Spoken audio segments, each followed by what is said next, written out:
off the palace now. Sorry. Neither one ever explicitly offered themselves to him, but he had no doubt that they were available if he were to, like, throw himself out there. They left it just vague enough to where he knew. Yeah. If he tried. He knew if he tried, it would have worked. Yeah. And he was glad that they never actually put it out there for him, because he would have had to bite his tongue in half to keep himself from saying yes. I don't think I've ever been that smitten. Bite my tongue in half? It's not even smitten, apparently. He's just like, bleh. Like, he can't. He gets dumb when he sees him. Hi, Richard. Hi. Yeah, I guess it shows because he thought that all the Mord Sith were pretty attractive too, and he was never in that state with. I mean, obviously he was in a state of fear there more than he is here. But Richard's always been a man of like a lot of control. Yeah. So it's just. Well, yeah. It's surprising to me that even I don't know. It has to be a very pretty face, but even a pretty face can make him like. They better not fucking try me. When you know right off the bat, he's like, there's no way I can say no. I just can't. Even if they don't try the magic shit that Pasha was doing. Yeah. I'm so fucked. So Pasha isn't super thrilled about this. A gasp. We already talked about that. You girls don't like each other very much. But Perry and Isaac were super excited for him. And they're like, dude, if she ever offers, you have to take it. And then you have to tell us every single detail. And Richard's like, yeah, that'll never happen. It already has. Heavy breath. And Armina and Liliana are the last two sisters that he's getting lessons from. Armina is all business, but the flowers helped her warm up to him. You know, he's being nice and polite and shit. Liliana is the closest thing to a friend that he has in the castle. He's gotten really close with her. It happened so quick. Like, when I was reading 3 this part, weeks. It blew me away a little bit. Even if she's, like, super nice, I was like, why? Why are you why? I don't care how cool she is. I don't care if she's one of the boys or not. Like, what the fuck are you doing calling anybody a friend, Richard? Something's wrong with you. I think, well, we know that Richard is trying to allay everybody's fears. Mm-hmm. Oh, he's going to be good. He's buddy-buddy. It's been cool for a few weeks. Nothing's happened. He's lulling them into a sense of security. But I think the flip side to that coin is that we know that there's Sisters of the Light and Dark here at the palace. We don't know which of these 6 are good or bad. Yeah. And so some of them very well might be just trying to be nice to, like, get close to Richard, too. That was my first thought. No, I know. When I was reading this, I was having a hard time but I feel like I was like this the first time I read this too. I feel like every time I've read this, I've been like, she's bad. She's bad too. She's bad. Well, that's the beauty of the way he wrote this book. You don't know who's good or bad. We're almost to the end, and we still don't know which sisters are okay and which aren't. We have some theories. We're pretty sure that Verna is cool. We don't know about Pasha yet. We don't know who Lady Sod or Blue Eyes is. No. But Blue Eyes might be... See, no, I don't know. We've just been introduced to these 6 sisters. And now we're going to start seeing them with names attached, which means, to me, that Goodkind is going to start from here giving them characteristics that will let us know if they're good or bad. If you don't know a sister's name up until this point, that's because he didn't want you to know if they were good or bad. So you didn't know right when you saw them. But he wanted you to think this right now. He did this to you on purpose. He wanted to fuck with your head. And we're like, wait, but I don't know which is... He's like, yes, exactly. That's the point. And that's the ride you're on, because you don't know. But Richard's just being buddy-buddy with everybody because, well, it's going to make his life easier, and who wouldn't do that? Right. So, yeah, he gets really, really close with her. She'll go outside with him and sit on the ground for a picnic and giggle at his antics, which, why are you trying to charm her, you dirty, rotten motherfucker? She never tried to sleep with him either. They've got, like, a different thing. And I think that's why Richard, if he's not just trying to be nice, to keep them unaware, she's not trying to bang him. And he's like, finally, thank you. I just want to hang out, eat Cheetos, and play video games. That's okay. Yeah. Let's do that. You got the Mountain Dew? Yeah, fuck yeah, Mountain Dew, Doritos, Xbox. No, that's a date. Not a date, because she's basically like a sister. Well, yes, okay, you're right. Like something else then, I don't know. And he confides a lot of shit to her that he shouldn't, basically, is the end point here. He shouldn't be talking to her the way he's talking to her, Richard. Stop it. But she promises that she's going to take his collar off if he gets to the end of his rope. But she has faith he can control his hand before that happens. That is fucking huge. He finally finds somebody that's saying, I will remove the collar if push comes to shove. I like you that much.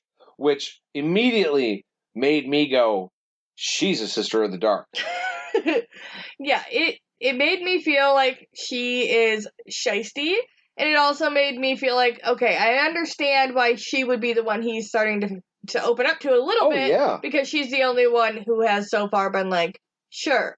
But if I were Richard, I'd be like, okay, you need to do something then to prove to me that you're going to do that. And I'd just be like, yeah, sure. Yeah, or what's the catch? Yeah, right. That's all I'm saying. Like, Yeah, they took the collar off one of the wizards earlier in the book, and we remembered how he had to go about getting that done. Mm-hmm. So, oof, that's not great.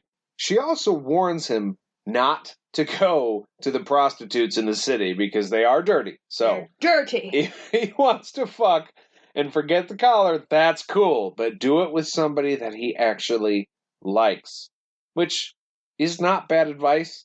And I think we can all assume that the prostitutes in the city are not great.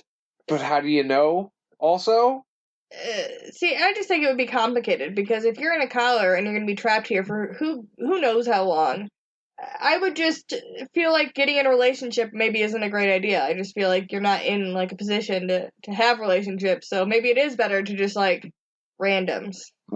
Randos. Yeah, and Richard has no idea how long he's going to be here either. But, like, I don't know. Maybe it's just me. I would not be worried about my relationship status. I'm a prisoner, and I've been here for a few weeks already. Like, when you go to jail, you don't go, well, I'm going to need a girlfriend. Yeah, gotta get through this. Or if you do, I mean, I'm sorry, but... Well... I don't know where I was going with that. Anyway. So his lessons take 2 hours a day. And he's been able to use some of his extra time to find the end of his invisible rope. It goes out a ways in all directions, but even a big cage is still a cage. You know, it's like, okay, well, now I found the end, and I've got a lot of space to move around, but he knows he's trapped. You know, and this is a reminder of that. Yeah, I feel like a lot of people probably felt this over the last year, actually.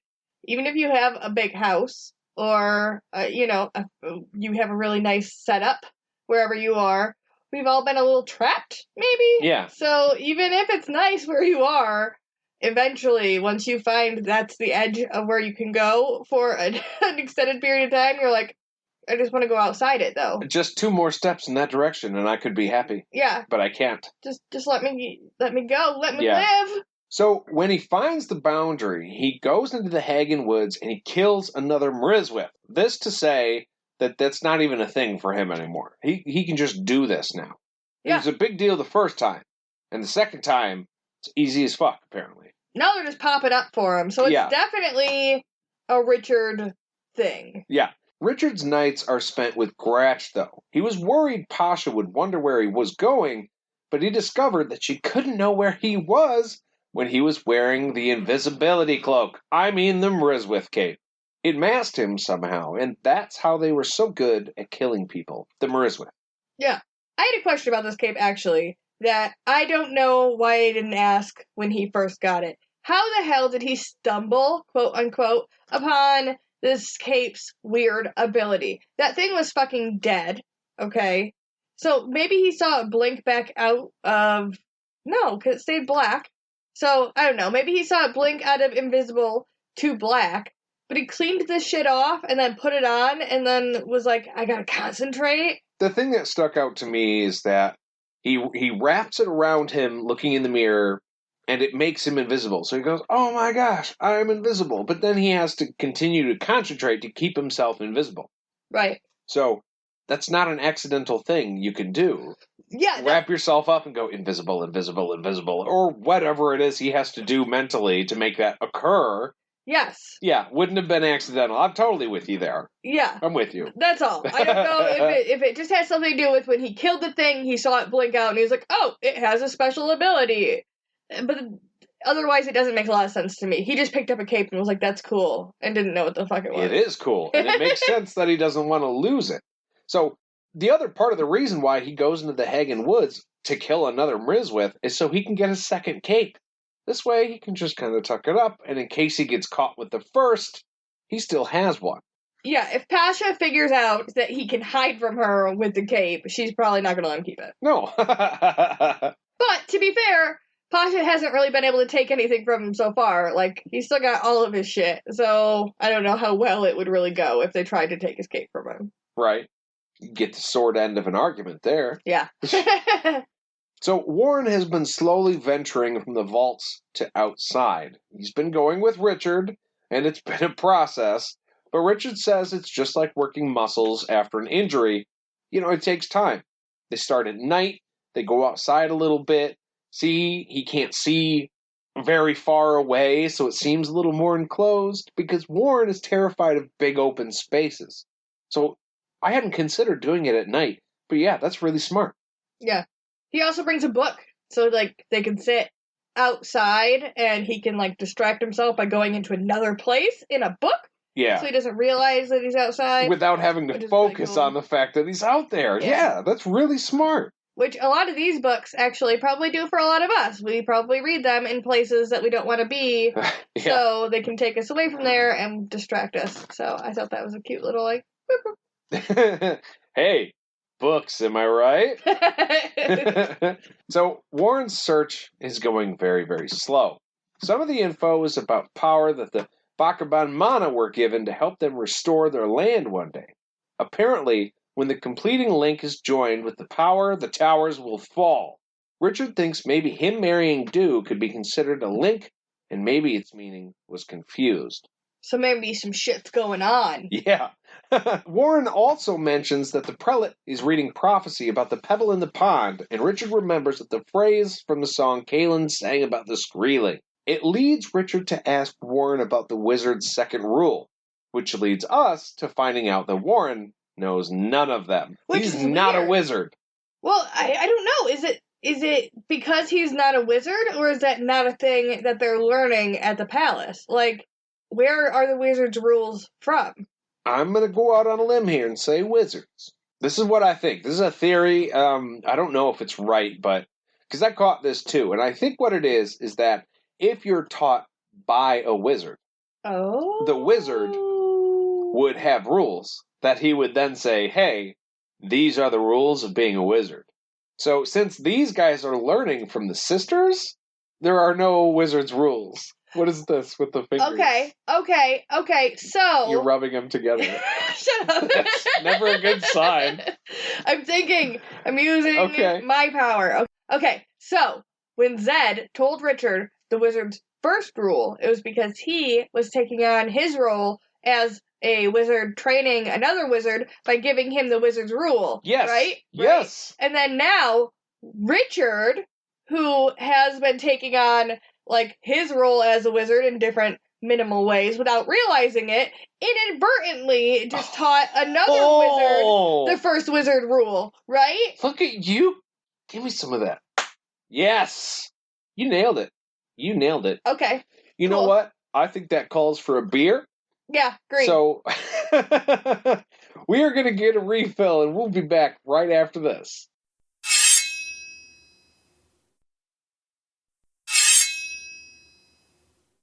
And we are back. So, I don't know if you noticed. That sounded different. That little chunk there. Oh, did it? Yeah. Oh. Well, we didn't notice until, like, just a minute ago. Just now? Yeah. Yeah, sorry guys, I used the wrong microphone, so I'm sure the last 20 minutes or so sounds kind of rough. We don't have time to re-record everything though, so we're just gonna make the best of it and move on. I'm sorry. We just click, alright, we're gonna go to break, and then I look up at the screen and I'm like, Shit. Oh, no. Well, we've done this before.